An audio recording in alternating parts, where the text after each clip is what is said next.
Hello everyone, welcome to Law Entrance classes. This Law Entrance classes it's exclusively for the CLAT and CLE students, the Common Law Admission Test and Kerala Law Entrance Test students. And this program was conducted by Experts Academy, Thrissur.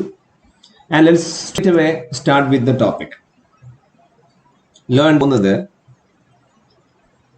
LLB entrance പരീക്ഷയ്ക്ക് ചോദിക്കുന്ന ചില simple ടോപ്പിക്കുകളാണ്.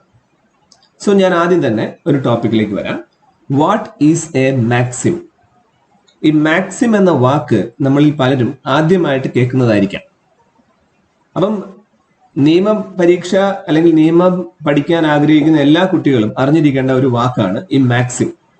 നമ്മളതിലെ നിയമത്തിൽ ഉപയോഗിക്കുമ്പോൾ legal Maxim എന്നാണ് അതിനെ പറയാ. Okay, so what is legal maxim? അല്ലെങ്കിൽ what is maxim എന്ന് ചോദിച്ചാൽ the definition is, okay, maxim is a short, pithy statement expressing a general truth or rule of conduct. ഇതാണ് അതിന്റെ ഡെഫിനിഷൻ. അപ്പൊ അതിന്റെ മീനിങ്ങിനെ കുറിച്ച് നമുക്ക് നോക്കിക്കഴിഞ്ഞാൽ എന്താണ്? ഇതൊരു ഷോർട്ട് ആയിട്ടുള്ള ഒരു സെന്റൻസ് ആണ്, അല്ലെങ്കിൽ ഷോർട്ട് ആയിട്ടുള്ള സ്റ്റേറ്റ്മെന്റ് ആണ്. എന്തിനെ എക്സ്പ്രസ് ചെയ്യുന്നതാണ്? ഒരു സത്യം, ഒരു ട്രൂത്ത്, ഒരു ജനറൽ ട്രൂത്തിനെ കുറിച്ച് അല്ലെങ്കിൽ ഒരു നിയമത്തെ കുറിച്ച് പറയാൻ ഷോർട്ടായിട്ട് പറയാൻ ഉപയോഗിക്കുന്ന ഒരു വാക്ക് അല്ലെങ്കിൽ ഒരു സെന്റൻസ് ആണ് മാക്സിം എന്ന് പറയാം. മലയാളത്തില് നമ്മൾ ഇതിനെ വിളിക്കുന്ന പേരാണ് ആപ്തവാക്യം. നിങ്ങൾ ഈ ആപ്തവാക്യം എന്നുള്ള വാക്ക് കേട്ടിട്ടുണ്ടാവും. So that is what is called as maxim. Importance എന്താണ് നമുക്ക് പരീക്ഷയ്ക്ക് നോക്കാം. അപ്പൊ ഞാൻ ഇന്ന് നിങ്ങളുടെ മുമ്പിൽ ഒരു ലീഗൽ മാക്സിം പ്രസന്റ് ചെയ്യാൻ ആഗ്രഹിക്കുന്നുണ്ട്. നമുക്ക് ഇന്ന് ഒരു ലീഗൽ മാക്സിം പഠിക്കാം.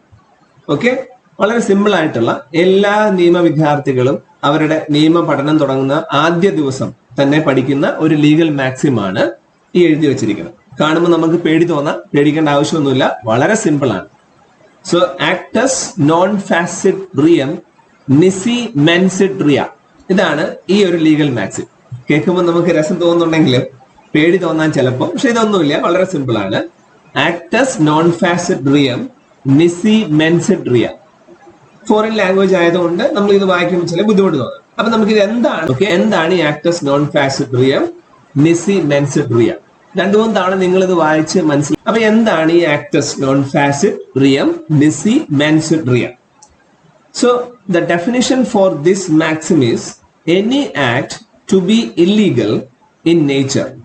Any act to be illegal in nature, it must be done with a guilty mind. ഒരു ഇല്ലീഗൽ ആയിട്ടുള്ള ആക്ഷനെയാണ് നമ്മൾ എന്ത് പറയാ? നമ്മൾ പറയാ crime. So we call it as a crime. ഒരു ഇല്ലീഗൽ ആയിട്ടുള്ള ആക്ഷൻ അല്ലെങ്കിൽ ഒരു ക്രൈം നടക്കണമെങ്കിൽ അവിടെ എന്തുണ്ടായിരിക്കണം? ഒരു ഗിൽറ്റി മൈൻഡും ഒരു ആക്ഷനും ഉണ്ടായിരിക്കണം. ഇതാണ് ഇവർ ഒറ്റ ടേംസിൽ ഒരു ആപ്തവാക്യമായിട്ട് നമ്മുടെ മുമ്പിൽ അവതരിപ്പിച്ചത്. സോ ആക്ടസ് നോൺ ഫാസിറ്റ് റിയം നിസി മെൻസിറ്റ് റിയ എന്ന് പറഞ്ഞാൽ എന്താണ്? ഒരു ക്രൈം ചെയ്യണമെങ്കിൽ, ഒരു ക്രൈം നമ്മൾ ക്രൈം എന്ന് വിളിക്കണമെങ്കിൽ അവിടെ എന്തുണ്ടായിരിക്കണം? ഒരു ആക്ഷൻ ഉണ്ടായിരിക്കണം, ഒരു മനസ്സുണ്ടായിരിക്കണം, ഒരു ഗിൽറ്റി മനസ്സുണ്ടായിരിക്കണം. ഇത് രണ്ടും കൂടെ ഒരുമിച്ച് പറയാനാണ് അവർ ഈ സ്റ്റേറ്റ്മെന്റ് ഉപയോഗിച്ചിരിക്കുന്നത്. So that is the first legal maxim.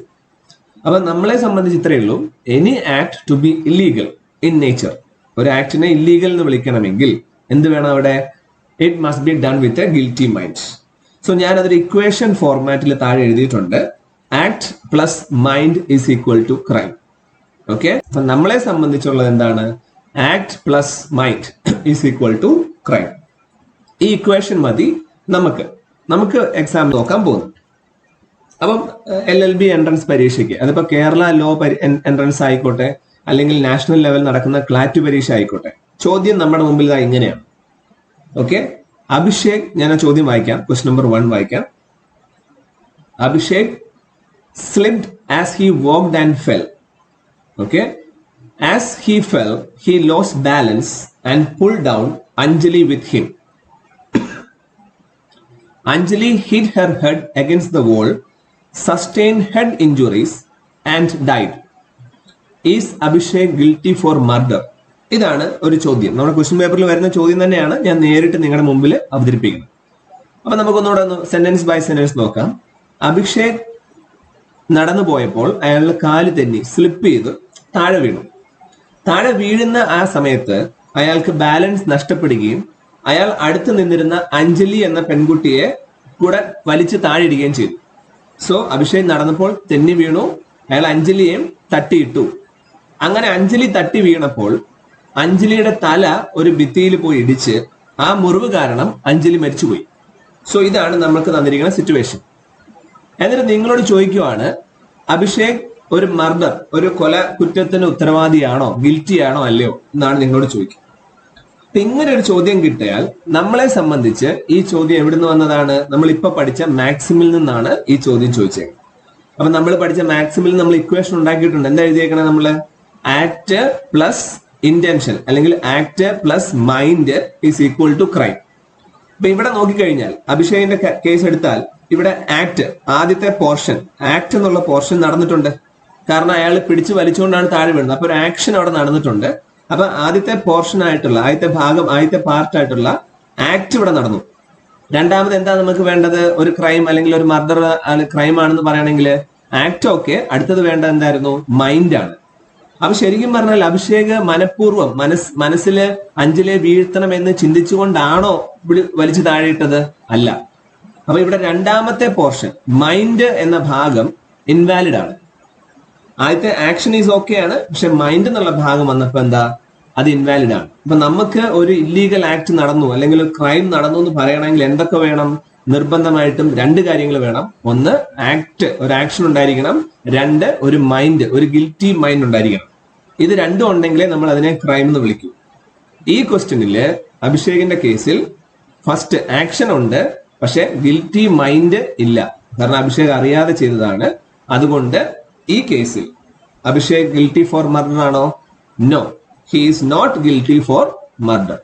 അപ്പൊ നമുക്ക് ഈ ചോദ്യം ഇത് okay. So this is the question. Okay, so നിങ്ങൾക്ക് ഇതിന്റെ ആൻസർ മനസ്സിലായി എന്ന് ഞാൻ വിചാരിക്കുന്നു.